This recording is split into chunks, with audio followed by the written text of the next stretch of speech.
Shalom umat yang dikasihi oleh Tuhan Yesus. Mari kita dengarkan sabda Tuhan pada pagi hari ini. Kita sambut dengan doa.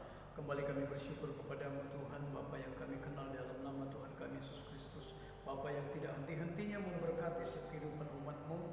Pada saat ini kami berdoa karena kami mengasihi Tuhan. Kami rindu mendengarkan sabda-Mu karena kami percaya sabda-Mu adalah kekuatan dalam hidup kami. Bahkan ketika kami mendengarkan sabda-Mu, ada kuasa-Mu yang akan bekerja bagi umat-Mu. Yang sakit pada pagi hari ini akan disembuhkan oleh Tuhan. Yang terikat akan Tuhan bebaskan. Bahkan kami percaya yang terluka Tuhan akan balut. Tuhan akan peluk mereka dengan kasih Tuhan. Sehingga di dalam kebenaran firman-Mu kami akan senantiasa semakin mengasihi Tuhan. Di dalam nama Tuhan kami Yesus Kristus kami siap mendengarkan sabda-Mu. Amin. Mari kita buka firman Tuhan dalam kitab Ratapan 3. Kitab Ratapan 3 ayat 20 sampai dengan ayat 26. Kita akan baca supaya kita tahu bahwa pada pagi hari ini jangan sampai satu orang pun di antara kita oleh karena persoalan, pergumulan itu mengubah fokus kita bukan lagi kepada kebenaran firman Allah. Pagi hari ini saya berdoa buat setiap saudara sekalian, jangan lagi fokus kepada masalahmu, tetapi fokuslah kepada kebenaran firman Allah. Nats firman Tuhan yang kita baca pada pagi hari ini, bagaimana Yeremia mengubah fokus hidupnya dari fokus masalah kepada kebenaran Allah dalam hidupnya. Di dalam ayat 20 saya baca bagi setiap kita sampai dengan ayat 26. Jiwaku selalu teringat akan hal itu dan tertekan dalam diriku. Tetapi hal-hal inilah yang kuperhatikan, oleh sebab itu aku akan berharap. Tak berkesudahan kasih setia Tuhan, tak habis-habisnya rahmat-Nya, selalu baru tiap pagi besar kesetiaan-Mu. Tuhan adalah bagianku, kata jiwaku, oleh sebab itu aku berharap kepadanya. Tuhan adalah baik bagi orang yang berharap kepadanya, bagi jiwa yang mencari Dia adalah baik menanti dengan diam pertolongan Tuhan. Saudara yang terkasih dalam nama Tuhan Yesus, nats ini mengajarkan kepada kita bagaimana kehidupan Yeremia ketika dia fokus kepada masalah, ketika dia fokus kepada persoalan, pergumulan yang dihadapi.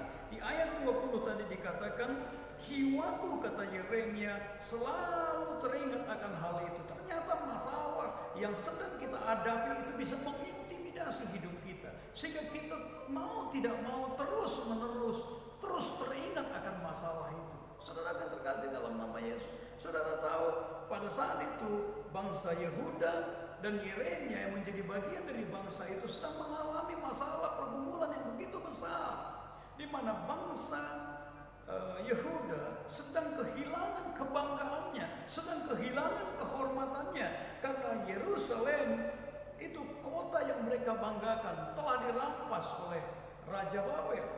Karena kehancuran nama besar daripada Yerusalem itu sendiri, bagaimana tanah perjanjian itu mengalami kesunyian karena ditinggalkan oleh penduduknya, dan kebanggaan mereka akan kemegahan bait Allah telah diruntuhkan oleh Raja Babel, sehingga kepedihan ini terus menerus menghimpit hidupnya. Tetapi saudara yang terkasih dalam nama Yesus, apakah ketika mereka terus menerus teringat akan masalah, keadaan mereka berubah? Tidak. Apa yang dialami oleh Yeremia di ayat 20 tadi dikatakan, ketika dia fokus kepada masalahnya, maka firman Tuhan mencatat, jiwaku selalu teringat akan hal itu dan tertekan dalam diriku. Jiwaku, kata Yeremia, itu tertekan kalau dia fokus kepada masalah. Di dalam jiwa itu ada pikiran, ada perasaan, ada kehendak.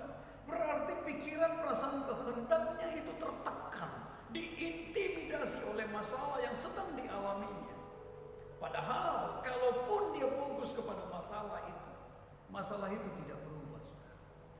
Itu sebabnya oleh pertolongan Roh Kudus, oleh tuntunan Allah, Yeremia mengubah fokusnya bukan lagi kepada masalah, tetapi dia fokus kepada kebenaran Allah dalam hidupnya. Perhatikan di dalam ayat 21 apa yang Yeremia lakukan.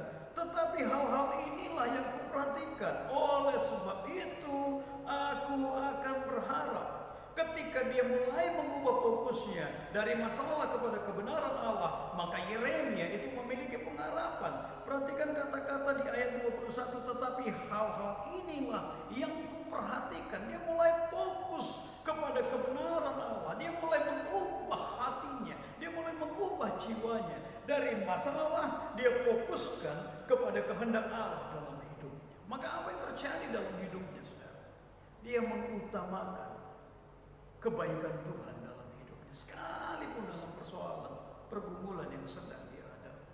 Sebagai umat yang dikasihi oleh Tuhan Yesus, firman Allah mengajarkan kepada kita mengucap syukur dalam segala hal. Saya percaya sebesar apapun persoalan, saya percaya segede apapun pergumulan yang sedang kita hadapi, kita masih punya banyak alasan untuk mengucap syukur kepada Tuhan. Sekali lagi, saudara, sebesar apapun persoalan pergumulan yang kau sedang hadapi pada hari ini, saya percaya ada begitu banyak alasan untuk mampu bersyukur kepada Tuhan. Itu yang dialami oleh Yeremia. Sebagai umat yang dikasihi oleh Tuhan, kita harus mengerti bahwa tidak ada sesuatu apapun yang terjadi dalam hidup ini di luar daripada skenario Tuhan sendiri. Tidak ada sesuatu apapun yang terjadi dalam hidup ini di luar daripada skenario Tuhan sendiri. Makanya dalam kitab Yeremia 25 ayat 11 saya baca bagi kita. Yeremia 25 ayat 11. Ini adalah skenario Tuhan terhadap bangsa Yehuda. Maka seluruh negeri ini akan menjadi reruntuhan dan ketandusan, dan bangsa-bangsa ini akan menjadi hamba kepada Raja Babel 70 tahun lamanya. Di balik setiap persoalan, Tuhan memiliki tujuan. Itu yang kita aminkan dalam hidup. Di balik setiap persoalan, pergumulan, kita tahu Tuhan sedang bekerja mendatangkan kebaikan bagi kita.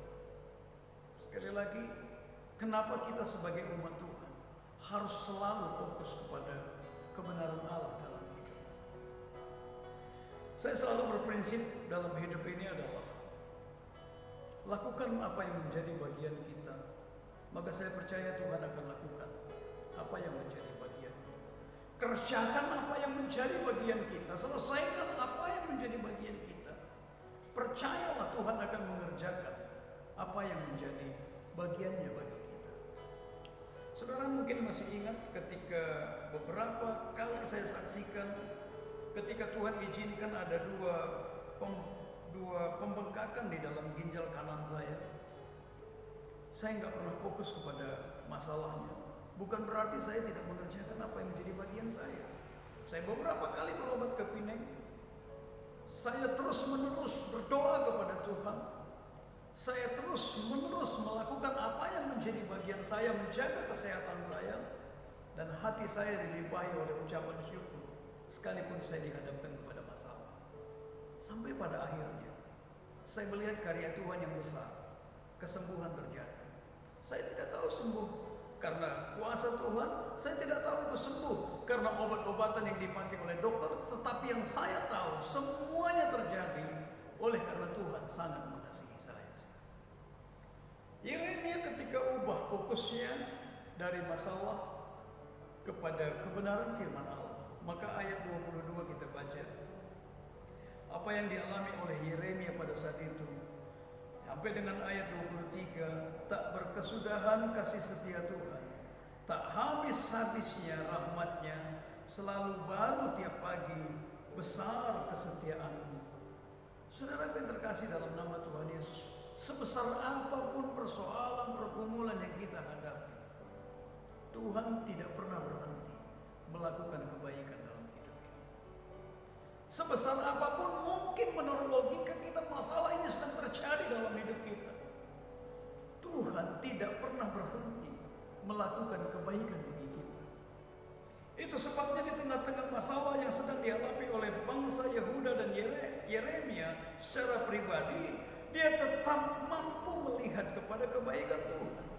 Firman-Nya mencatat di dalam ayat 22 tadi, tak berkesudahan kasih setia Tuhan, tak habis-habisnya rahmatnya, selalu baru tiap pagi, besar kesetiaanmu. Ada 3 kata yang firman Tuhan menjabarkan kepada kita.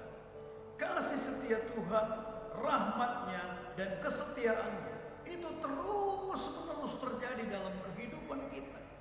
Bahkan firman Tuhan mencatat, bukan hanya terjadi terus-menerus saudara, tetapi Tuhan janjikan selalu baru dalam kehidupan kita.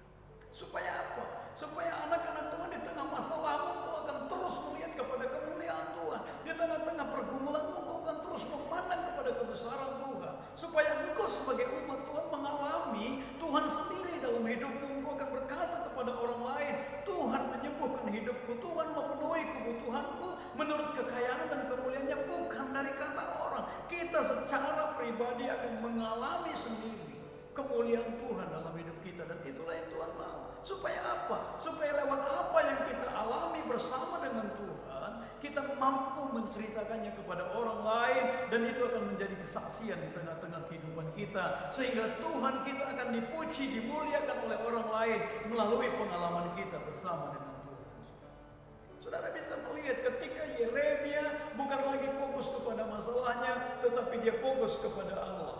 Maka apa yang terjadi dalam ayat 24, Yeremia berkata, Tuhan adalah bagianku, kata jiwaku, oleh sebab itu aku berharap kepadanya. Tuhan adalah baik bagi orang yang berharap kepadanya, bagi jiwa yang mencari Dia. Ternyata persoalan itu membuat Yeremia berubah fokus. Yang tadinya mungkin lebih banyak melihat kepada berkat, yang tadinya mungkin melihat kepada kebaikan Tuhan, sekarang Yeremia fokus kepada Tuhannya sendiri. Seberapa banyak kita anak-anak Tuhan yang seringkali kita ukur Tuhan dengan berkat-berkat yang kita terima. Seakan-akan Tuhannya tidak lebih penting daripada berkatnya.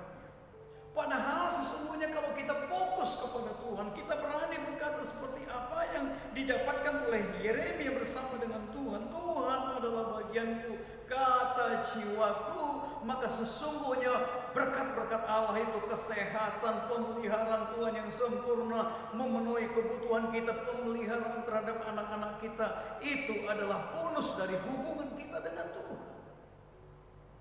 Itu adalah bonus kita dari Tuhan. Jadi berkat itu sebenarnya hanyalah bonus. Yang Tuhan inginkan adalah pengenalan kita akan Dia. Tuhan adalah bagianku, kata jiwaku, kata Yeremia. Maka pada pagi hari ini, ubah fokusmu. Aku mengasihi Tuhan bukan karena berkat-berkatnya. Aku mengasihi Tuhan bukan karena kebaikannya, tetapi karena aku tahu aku hendak mengasihi Dia. Karena Dia telah menyelamatkan hidup. Saudara yang terkasih dalam nama Yesus, saya sering berkata bahwa orang yang melayani Tuhan itu belum tentu mengasihi Tuhan. Tetapi orang yang mengasihi Tuhan pasti melayani Tuhan. Mari kita buka firman Tuhan di dalam kitab Yohanes 12. Saya baca dari ayat 3 sampai dengan ayat 6. Ini ada 2 tokoh yang kita perhatikan pada hari ini. Satu adalah Maria Magdalena yang hanya sebagai umat biasa, tetapi dia mengasihi Tuhan. Satu lagi adalah murid Tuhan Yesus sendiri, namanya Yudas Iskariot. Maka Maria mengambil setengah kati minyak narwastu murni yang mahal harganya, lalu meminyaki kaki Yesus dan menyekanya dengan rambutnya. Dan bau minyak semerbak di seluruh rumah itu. Tetapi Yudas Iskariot, seorang dari murid-murid Yesus yang akan segera menyerahkan Dia, berkata, mengapa minyak narwastu ini tidak dijual 300 dinar dan uangnya diberikan kepada orang-orang miskin? Hal itu dikatakannya bukan karena Ia memperhatikan nasib orang-orang miskin, melainkan karena Ia adalah seorang pencuri. Ia sering mengambil uang yang disimpan dalam kas yang dipegangnya. Saudara yang terkasih dalam nama Yesus, tadi saya katakan Maria ini adalah umat yang biasa, tetapi dia punya hati yang sangat mengasihi Tuhan.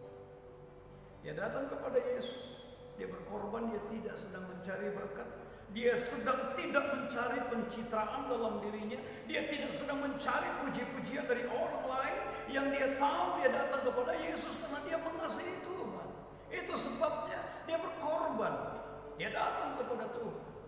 Dia bawa minyak narwasti yang mahal. Dia korbankan dari sisi materi. Berhenti tidak. Firman Tuhan mencatat bahwa Maria Magdalena meminyaki kaki Yesus. Kemudian dia mulai mengambil rambutnya. Dia menyekanya. Yang menjadi kehormatannya. Dia rela korbankan. Karena dia mengasihi Tuhan Yesus. Tapi kita lihat bagaimana seorang murid yang mungkin punya kedudukan yang sangat tinggi. Yang mungkin dari sisi jabatan dia adalah orang yang terhormat. Tapi dia tidak punya hati mengasihi Tuhan. Dia tidak punya hati untuk mengenal siapa Tuhan yang dia sembah. Maka dia bukan ingin menyenangkan hati Tuhan. Tetapi dia sedang memuaskan keinginan-keinginan darinya. Maka saudara bisa melihat apa yang diperkatakan oleh Yudas Iskariot pada saat itu. Di ayat 5, Yudas Iskariot berkata, mengapa minyak narwastu ini tidak dijual 300 dinar dan uangnya diberikan kepada orang-orang miskin. Hal itu dikatakannya bukan karena ia memperhatikan nasib orang-orang miskin, melainkan karena ia adalah seorang pencuri. Ia sering mengambil uang yang disimpan dalam kas yang dipegangnya. Saudara yang terkasih dalam nama Yesus, pagi hari ini Tuhan mengingatkan kita akan satu hal. Tuhan tahu, Tuhan mengerti, Tuhan peduli atas setiap keadaan kita, umat Tuhan. Dia sangat mengasihi setiap kita. Itu sebabnya kenapa pada pagi hari ini Tuhan ingin engkau ubah. Engkau bukan lagi fokus kepada masalahmu, tetapi engkau fokus kepada kebenaran Allah dalam hidupmu. Ketika engkau fokus kepada kebenaran Allah dalam hidupmu, maka jiwamu tidak lagi tertekan oleh masalah. Maka engkau tidak akan lagi diintimidasi oleh persoalan pergumulanmu, tetapi engkau mulai ubah hatimu. Engkau akan mengucap syukur kepada Tuhan karena engkau akan melihat kebaikan-kebaikan Tuhan dalam hidupmu. Bahkan satu hal, ketika engkau fokus kepada kebenaran Allah, maka engkau bukan lagi mengejar berkat dalam hidupmu, tetapi engkau akan mengejar Tuhan dalam hidupmu. Sebab engkau tahu, engkau sedang melayani Dia, engkau sedang mengasihi Dia, engkau sedang bersama-sama dengan Tuhan untuk menyenangkan hatinya. Dan tahukah saudara, ketika kita sebagai umat Tuhan senantiasa mengasihi Tuhan, senantiasa ingin menyenangkan hati Tuhan dalam hidup kita, maka apa yang Tuhan janjikan, maka janji itu ya dan amin bagi kita. Bukankah pagi hari ini Tuhan mengingatkan kepada kita kasih setianya, rahmatnya, kesetiaannya terus menerus Dia limpahkan bagi kita. Bahkan Dia berjanji bukan hanya terjadi terus menerus, tetapi Tuhan akan memberkati kita dengan kasih setia yang baru, dengan rahmat yang baru, dengan kesetiaan yang baru. Supaya kita berkata, Allah, Engkau hebat dalam hidupku, luar biasa pertolonganmu dalam hidupku, kemuliaanmu senantiasa menaungi kehidupan. Mari kita satukan hati kita untuk kebenaran firman Tuhan pada pagi hari ini. Kembali kami bersyukur kepadamu Tuhan buat kebenaran firman yang mengajari kami pada pagi hari ini supaya kami boleh mengubah fokus hidup kami bukan lagi kepada masalah, tetapi kami boleh fokus kepada kebenaran Allah dalam hidup kami. Firman-Mu mengajarkan kami supaya kami boleh senantiasa mengucap syukur dalam segala keadaan apapun dalam hidup kami, sebab kami tahu pertolongan, perlindungan, pemeliharaan Tuhan sempurna dalam kehidupan kami. Tuhan mengingatkan kami bahwa kasih Tuhan tidak henti-hentinya memberkati umat Tuhan. Bahkan sekalipun di tengah-tengah masalah, sekalipun di tengah-tengah pergumulan yang sedang kami hadapi, Engkau tidak pernah berhenti memberkati kami dengan kebaikan-Mu ya Tuhan. Bahkan Tuhan menjanjikan, kasih setia, rahmat Tuhan, dan kesetiaan Tuhan selalu baru bagi kami. Pagi hari ini Tuhan mengingatkan kami, supaya setiap kami umat Tuhan boleh fokus kepada Tuhan. Tuhan adalah bagian kami. Kami bukan lagi fokus kepada berkat, sebab kami tahu berkat itu adalah bagian daripada kehidupan kami ketika kami intim dengan Tuhan.